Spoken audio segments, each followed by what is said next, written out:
महादेव कहीं कहीं महादेव जी देखिए आशीर्वाद दीजिए बढ़िया से मुड़ी बहा दके खुश रहिए। वाह तनी हमरो के आशीर्वाद दे दी। हां जी यात्रा है।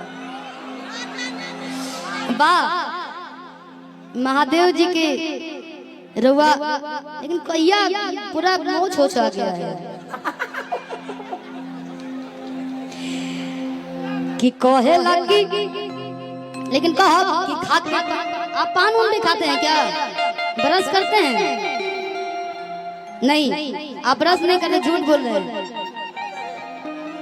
माइक में बुलवाइए खाली नाम हम पूछवा ली ना परिचय दे जरूरी बा तब न कार से लोग पूछे कि का भाई। हां पूछी तू ही मंच पे चढ़ल रहो का नाम?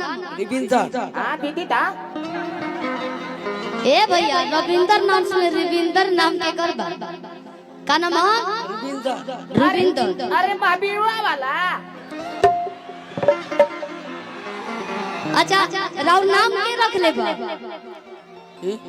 राउर नाम के रख ले बा? हाँ माई। हां माई माता जी आज में जब प्रोग्राम देखे हाँ शादी हो गई बा? शादी करेगा बा? लड़की से। अच्छा इतना लोग लड़की में से हमरा के छोड़ के पकड़ लया जान तोरो कल्याणे बा पकड़ लो। सुनिए रविंदर भैया रविंदर भैया भाई भाई ठीक है लेकिन हेमंत से क्यों पसंद बरोबा के देखिए है ना रितिका है ना अब लमको भाग तारे की छोट आदमी से बियाह ना करे हैं?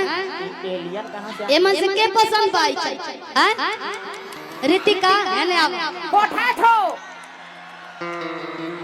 ए पगली इतना माने आदमी अच्छा औरत कौन ना चाहिए कि जब सबसे माने पूरा है जब कितना गांव के लोग जुटल बा हां हीरो लड़का होके तो हीरो लड़का है बड़े तारा नसीब में ये लड़का मिलल बड़े हाँ शादी करा दिया। पंडित जी के दक्षिणा निकाला। देखिए आज पंडित जी बनी माता जी कामाख्या मुंडेश्वरी माता के मंदिर में यहाँ के दिन रात रहे ठीक बा आए भोलेनाथ के मंदिर में तो हम लोग की शादी हुई। शादी करा दिया ना आ सब लोग इतना लोग आशीर्वाद दी इतना लोग है चाची लोग सब लोग तनी देखा दी